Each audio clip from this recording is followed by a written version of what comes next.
Capítulo 1. Aparece Rebeca. Desde el primer momento que entró al edificio por aquella puerta, sintió que aquel lugar tenía un algo diferente. Era como una oscuridad flotante, o algo que no podía definir, pero que estaba allí. Sabía que era algo que no había experimentado antes. Rebeca es doctora. Llegaba al Memorial Hospital para comenzar su entrenamiento en medicina interna. Había terminado en la escuela de medicina el mes anterior y por primera vez en sus 30 años de vida había salido de su casa. No podía imaginarse que las tragedias que presenciaría en aquel hospital la cambiarían a ella y el curso de su vida. Aquella oscuridad que percibía su espíritu parecía acecharla, esperarla. En cualquier momento atacaría y lanzaría a Rebeca a una serie de acontecimientos que probarían hasta lo sumo su consagración a su Señor y Salvador Jesucristo. La primera prueba llegó pronto. Llevaba ya unos 2 meses en el hospital cuando una noche como a las 2 a.m., en que trabajaba en el salón de emergencias, llevaron a un hombre de unos 30 años de edad. Rebeca se estremeció de horror al ver aquel cuerpo magullado y mutilado. A pesar de que tenía 6 años de experiencia como enfermera de primera en salones de emergencia en grandes hospitales del centro de la ciudad, nunca había visto nada igual. Mientras trabajaba desesperadamente junto con el personal de emergencia para salvar la vida del paciente, su mente volaba. ¿Cómo era posible? ¿Y quién había sido capaz de hacer algo semejante? A todas luces se veía que había sido torturado. Tenía el cuerpo parcialmente despellejado, múltiples quemaduras, puñaladas, azotes y lo peor de todo, punzadas de clavos que le atravesaban la palma de las manos. Estaba inconsciente y en una profunda conmoción. Después de que el paciente hubo recibido los primeros cuidados médicos, se estabilizó, por lo que lo transfirieron a la unidad de cuidado intensivo. Rebeca miró a los policías que lo habían traído. No tenía mucho que contar, excepto que trataba de un caso de secuestro. Al hallar el cuerpo pensaron que estaba muerto. No quisieron decir más sobre el caso y se marcharon rápidamente, refunfuñando algo sobre el informe que tendrían que presentar. Los demás de emergencia continuaron en sus labores como si nada hubiera sucedido. A nadie le parecía sorprender ni molestar la condición del paciente. De nuevo Rebeca sintió la avasalladora sensación de oscuridad que ya había percibido antes.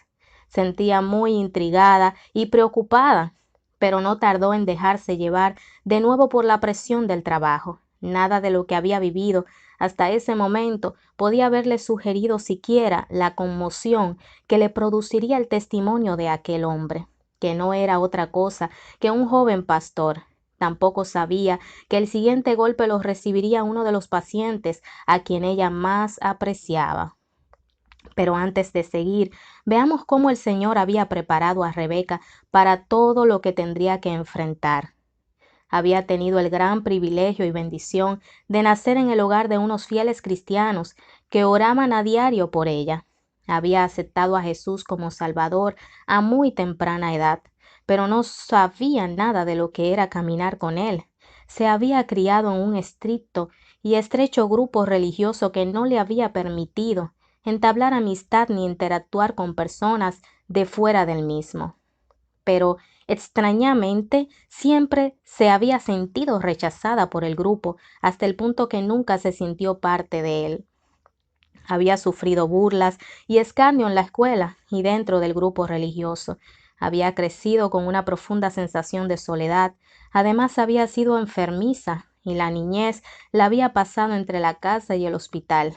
Luego, al crecer, se descubrió que tenía una enfermedad neuromuscular incurable y progresiva. Sus amantes padres les habían proporcionado estabilidad en la vida y sus oraciones la rodeaban y protegían, obviamente evitando que entrara en ese mundo de lo oculto que atrapa a tantos jóvenes con antecedentes similares. Durante el primer año, en la escuela de medicina, por fin llegó a entregarle al Señor todos los aspectos de su vida y situó a Jesús no solo como su Salvador, sino como el amo de su vida. Los 4 años en la universidad fueron duros no solo por la enfermedad neuromuscular, sino también por la falta de dinero. Durante aquel tiempo, Rebeca aprendió a confiar en el Señor, a caminar con Él día a día, a escucharle en lo profundo del alma, a seguirle sus directrices, a recibir su sustento cotidiano. Antes de estudiar para médico, había sido enfermera registrada durante 7 años, pero como resultado de la poderosa obra de Dios en su vida y de una cadena de milagros, había dejado la enfermería para volver a la escuela y estudiar para médico. Cuando entró en el Memorial Hospital, no sabía absolutamente nada del satanismo, ni sabía de la existencia de Elaine, una poderosa bruja que vivía cerca de allí.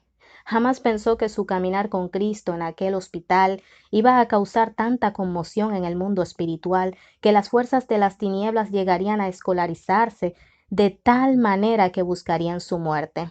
En efecto, se vio envuelta en una lucha titánica cuando Elaine, una de las principales brujas de Estados Unidos, a la cabeza de otras brujas armadas de todo el poder y las habilidades de la brujería, trataran de matarla. El año de internado en el primer año de entrenamiento que recibe un médico que acaba de graduarse es con mucho el año de más intenso trabajo y el más aterrador.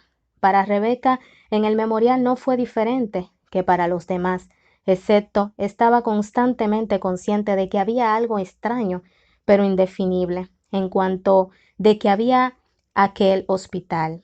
Nadie parecía notarlo, ni siquiera sus colegas cristianos. Desde el principio halló una asfixiante atmósfera de odio, murmuración y lucha en aquel departamento y sin duda en todo el hospital. Era un ambiente de extrema frialdad. Esto, además de las enormes presiones físicas y emocionales del año, lo usó el Señor para que ella se acercara mucho más a Él. Desde el principio notó una inusitada resistencia al Evangelio. Cada vez que hablaba de Cristo se negaban redondamente a escuchar. Es más, en sus primeros 6 meses en el hospital, la administración mandó a retirar las Biblias que los gedeones habían colocado en los cuartos de enfermos y colocó un aviso en cada estación de enfermería. En aquel advertía que cualquier empleado que fuera sorprendido evangelizando a los pacientes sería despedido en el acto. Y a cualquier pastor que fuera al hospital se le impedía visitar a quienes no fueran miembros de su iglesia. Si las enfermeras lo sorprendían evangelizando a otros pacientes, tenían la obligación de ordenar que los guardias lo sacaran del hospital y no lo dejaran entrar más. No se permitía servicio de capellanía, la cual es inusitado. Era como si se estuviera haciendo un esfuerzo por impedir cualquier mención de cristianismo dentro del edificio del hospital. A Rebeca la asignaron primero a la unidad de cuidado intensivo. De inmediato se vio envuelta en un remolino de actividad. Trabajaba hasta 120 horas a la semana. Dado ese horario tan agotador, atribuía al cansancio el constante empeoramiento de sus condiciones físicas. Entonces el Señor empezó a poner en su corazón que debía ir al hospital 1 hora antes todas las mañanas para pasarla en oración por aquella institución y aquella ciudad, para que el Evangelio fuera proclamado y produjera fruto. Al empezar a obedecer y orar todas las mañanas antes del trabajo, repetidas veces se vio compelida por el Espíritu Santo a orar que el Señor frenara el poder de las tinieblas en aquel lugar. A menudo se encontraba citando Números 10:35, donde Moisés dijo: «Levántate, Jehová, y sean disipados tus enemigos, y huyan de tu presencia los que te aborrecen». No sabía por qué oraba de aquella manera y a veces hasta sentía que era extraño que lo hiciera, pero el Espíritu Santo siempre la impulsaba a orar así. A medida que el Señor iba aumentando la carga que sentía por las almas de aquel lugar, empezó a orar diariamente que el Señor le permitiera ponerse en la brecha del hospital y de la ciudad, como en Ezequiel 22, 30, 31. Y busqué de ellos hombre que hiciese vallado y que se pusiese al portillo delante de mí por la tierra, para que yo no la destruyese. Y no lo hallé. Por tanto derramé sobre ellos mi ira, con el fuego de mi ira los consumí, torné el camino de ellos sobre su cabeza, dice el Señor Jehová. Rebeca no estaba segura de aquello de ponerse en la brecha o al portillo. Significaba, pero le pedía al Señor que la usara. Durante sus primeros meses en el memorial, Dios le enseñó una valiosa lección de dependencia total en él para su trabajo médico. En una ocasión, ya tarde en la noche, un paciente ingresó en la unidad de cuidado coronario con un agudo dolor en el pecho, presión alta y posible ataque al corazón. Rebeca debía examinar y cuidar al paciente aquella noche. Este le dio una lista de las medicinas que estaba tomando, entre las que había una que era particularmente buena para bajar la presión arterial y simultáneamente disminuir el trabajo del corazón. Sin vacilar, le dijo que estaba tomando cierta dosis y Rebeca lo creyó. Entonces le dio la misma dosis para bajarle la presión y aliviar el trabajo del corazón con la esperanza de prevenir un ataque. Lo que no sabía ella era que aquella dosis era muy peligrosa a menos que el paciente hubiera llegado gradualmente a acostumbrarse a ella. Una hora más tarde, las enfermeras la llamaron para decirle que la presión del paciente había descendido mucho, que estaba en shock y que al parecer iba a morir. Rebeca llamó a su superior, le explicó la situación y le preguntó qué podía hacer para contrarrestar los efectos de la medicina que le había dado. Su jefe, con toda frialdad, le dijo que había cometido un error estúpido y que no había nada que pudiera hacerse, excepto esperar a ver si el paciente vivía o moría. No había medicina que contrarrestara el efecto de lo que le había dado, y añadió que él mismo había cometido un error semejante como interno y que el paciente había sufrido serios daños en el corazón como resultado del shock y que casi había muerto. Muchos pensamientos se arremolinaban locamente en la cabeza de Rebeca mientras caminaba solas por oscuros pasillos de la unidad de cuidado coronario para ir a ver al paciente. Sentía remordimientos, temor y autorreproche. Un sudor frío le corría a la espalda al pensar que con toda probabilidad había matado a una persona. De repente el Espíritu Santo le mostró el error de los pensamientos que la atormentaban. Había estado pasando. Dios hizo un universo de orden en el que las causas y los efectos se suceden en forma ordenada. Por culpa de aquel estúpido error, aquel hombre probablemente morirá. Como la medicina era absolutamente irreversible, el efecto se produciría, por lo que no había necesidad ni siquiera de orar o esperar que Dios interrumpiera el orden universal por aquella estupidez. Con suavidad el Espíritu Santo inundó todo su ser con el conocimiento cierto de que ella era diferente. Ella era hija del Rey. Por tanto, tenía un privilegio especial que los demás médicos no tenían. Tenía derecho a pedirle a Dios al Padre, en el nombre de Jesús, que recorriera su error. Esa era una de las muchas cosas por las que Jesús había muerto en la cruz. Abruptamente dio media vuelta y corrió a la capilla y se echó sobre sus rodillas delante del Señor. Le pidió fervientemente que corriera su error, ya que era una hija del Rey, afianzada en Hebreos 4:16. Lleguémonos pues confiadamente al trono de la gracia para alcanzar misericordia y hallar gracia para el oportuno socorro. Se levantó y regresó a la unidad de cuidados intensivos. Al llegar encontró que la presión del paciente había vuelto a la normalidad y no tenía dolor. Un nuevo electrocardiograma reveló que el corazón estaba trabajando perfectamente bien. Lo dieron de alta 2 días después sin ningún daño en el corazón. Aprendió también a seguir mejor la dirección del Señor a toda hora. Muchas veces él le hablaba a su espíritu en voz suave y le enseñaba errores antes de cometerlos, o le recordaba algo que había olvidado o pasado por alto, o algo que había leído o aprendido en el pasado.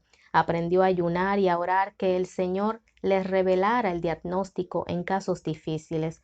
Aprendió a depender del Señor para tener destreza en las manos y a nunca hacerle nada a un paciente sin primero orar que Jesucristo, el gran médico, pusiera sus manos en la de ella y le impartiera su destreza. En todos los años hasta ahora, el Señor se ha mantenido fiel a ella y nunca ha tenido una complicación seria por culpa de algo que hubiera hecho mal. Como a los 6 meses de su internado, tras apenas haber sido asignada de nuevo a la unidad de cuidado intensivo, el joven pastor que había visto en emergencia finalmente se recobró lo suficiente para poder hablar.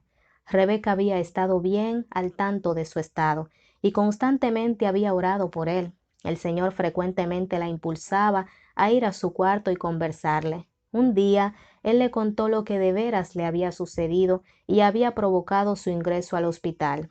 Roberto era pastor de una pequeña iglesia cristiana en aquella ciudad. Había estado trabajando con algunas personas que adoraban a Satanás.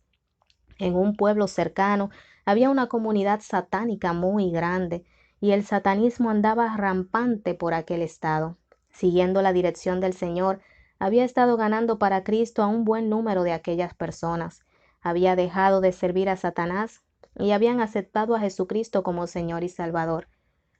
Los había ayudado a echar fuera los demonios que ellos mismos habían pedido que entraran en ellos para obtener poderes brujos. La noche en que Rebeca lo vio llegar al hospital, había sido secuestrado por los satanistas, quienes lo habían llevado a una de sus reuniones. Lo pusieron en la plataforma frente al grupo y lo torturaron. Estaban clavándolo en una cruz cuando uno de los miembros gritó que alguien había visto algo sospechoso y había llamado a la policía. Los satanistas tenían un receptor de la policía a través del cual se imponían de todas las llamadas. Roberto se desmayó cuando lo estaban crucificando y no supo más hasta que despertó en el hospital. Rebeca estaba sorprendida, pues nunca había oído de algo igual. ¿Explicaba aquello la oscuridad espiritual que podía percibir en el hospital? Pronto sabría mucho más de eso. Cuando comenzaba su segunda ronda en la unidad de cuidado intensivo, su inquietud aumentó. Cada noche en que estaba de guardia, tenía bajo su responsabilidad a todos los pacientes de las unidades de cuidado. Un día empezó a notar que a pesar de que trabajaba con sus pacientes en un dedicado espíritu de oración, se producían muertes aparentemente inexplicables. En la enfermedad, tanto como en la muerte de algún paciente, normalmente hay una ordenada y verificable secuencia de acontecimientos. Por ejemplo, si alguien cae en shock, baja presión arterial, por alguna hemorragia, una vez que se detiene la hemorragia por cirugía u otro medio y la sangre que ha perdido le es respuesta con transfusiones y la presión arterial no tiene por qué bajar de repente, a menos que vuelva a producirse una hemorragia u otra complicación con una infección fuerte. Sin embargo, muchos de los pacientes de Rebeca llegaban a un estado estable y de pronto, sin ninguna razón aparente, se agravaban. El corazón les dejaba de latir, dejaban de respirar o la presión les bajaba a cero. Muchos morían a pesar de que se tomaban todas las medidas para salvarlos. Rebeca estudiaba las autopsias de esos pacientes y se sorprendía todavía más cuando descubría que la muerte había sido producida por el problema con que originalmente habían ingresado en el hospital.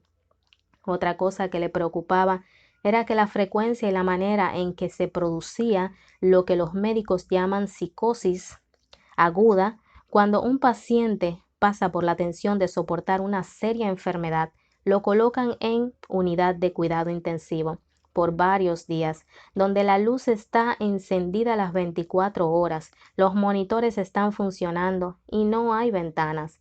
Debido a esto, algunos pacientes se desorientan y comienzan a tener alucinaciones y ven cosas que no son reales. Sin embargo, en aquel hospital, la incidencia de psicosis era mucho mayor en cualquiera de los demás hospitales donde Rebeca había trabajado como enfermera o como estudiante de medicina. Por eso se sintió guiada por el Señor a hablar con los pacientes apenas empezaban a ver cosas. Para su sorpresa, casi todos le decían que veían demonios en la habitación. Muy preocupada comenzó a hablar de la incidencia de muertes y casos de psicosis en las conferencias matutinas con todos los internos y residentes. Aparte de ella, nadie más parecía estar preocupado por el asunto. Hasta dudaban de ella. Tras el tercer intento de tocar el tema, la llamaron a la oficina del director del programa de entrenamiento y le dijeron que no volviera sobre el asunto, que no tenía suficiente experiencia para saber lo que estaba diciendo. Cuando les dijo que tenía 10 años de experiencia como enfermera, además de la escuela de medicina, le dijeron que si seguía causando problemas tendrían que eliminarla del programa de entrenamiento. Sus oraciones matutinas cobraron mayor intensidad cuando trató de recibir revelación de Dios en cuanto a lo que estaba pasando. La primera se produjo a través de uno de sus propios pacientes. Perla era una anciana de color del sur de Estados Unidos que había estado bajo el cuidado de Rebeca por 6 meses. Se trataba de una cristiana vigorosa, a lo que Rebeca había llegado a conocer bien y querer mucho. Una noche llegó muy enferma al hospital y Rebeca la ingresó en la unidad de cuidado intensivo. A la siguiente mañana, al dirigirse Rebeca a la unidad de cuidados intensivos para hacer sus rondas, las enfermeras le comunicaron que Perla tenía psicosis de UCI. Rebeca se sorprendió porque sabía que la anciana era una cristiana fuerte, muy sufrida y que no se asustaba fácilmente. Al llegar al cuarto la encontró llorando. Cuando le preguntó por qué lloraba, Perla le dijo que si no la sacaba de allí, de inmediato, aquella enfermera nocturna la mataría. Entonces le contó que la enfermera del turno de la noche había ido a hablar con ella para decirle que no era necesario luchar por seguir viviendo, que fácilmente reencarnaría a una siguiente vida, que llamaría al poder supremo para que viniera y la escoltara a la próxima bella vida. Cuando la enfermera puso sus manos en las suyas y pronunció palabras que tenían la resonancia de un idioma extranjero, ella reconoció que se trataba de un encantamiento. Dado su trastorno cultural, ella sabía de vudú, magia negra y demonios. Afirmó haber visto demonios en el cuarto. Le dijo a Rebeca que estaba demasiado débil para seguir luchando y que sabía que si aquello se volvía a repetir esa noche moriría. Rebeca quedó pasmada. Conocía a Perla lo suficiente para saber que no estaba mintiendo y que tampoco estaba de algún modo fuera de sí. Pero la enfermera a la que ella se refería era nada menos que la encargada de la UCI en el turno de la noche. Era una señora mayor, agradable, atractiva y una profesional excelente. Era bien organizada, extendida y preocupada que los pacientes fueran bien atendidos. Era muy respetada por los médicos y las demás enfermeras, aunque siempre le había parecido un tanto fría y retraída. Creía que era por las presiones del trabajo. Nunca le había hallado ni siquiera una falta en su trabajo. Sabía que no podía hablar con ninguno de sus colegas sobre el problema porque iban a pensar que estaba loca. Tampoco podía acusar a la enfermera porque no tenía pruebas. En aquel tiempo Rebeca no sabía mucho de brujas y casi nada de demonios. Solo podía hacer una cosa, presentarle el problema al Señor en oración. Así cada momento libre que tuvo en ese día lo pasó de rodillas en la capilla. Siempre estaba sola en la capilla porque nadie la usaba. Ya tarde en el día, el Señor le confirmó en su corazón que Perla estaba diciendo la verdad. El Señor también le ordenó que pasara la noche junto a ella, ya que ésta estaba demasiado enferma para que la sacaran de la UCI, y podría hacerlo porque esa noche tenía guardia. Lo que sucedió habría de transformar para siempre su vida, sentada junto a la cama de Perla, sin esperar que sucediera nada. Sintió opresión demoníaca como jamás la había sentido.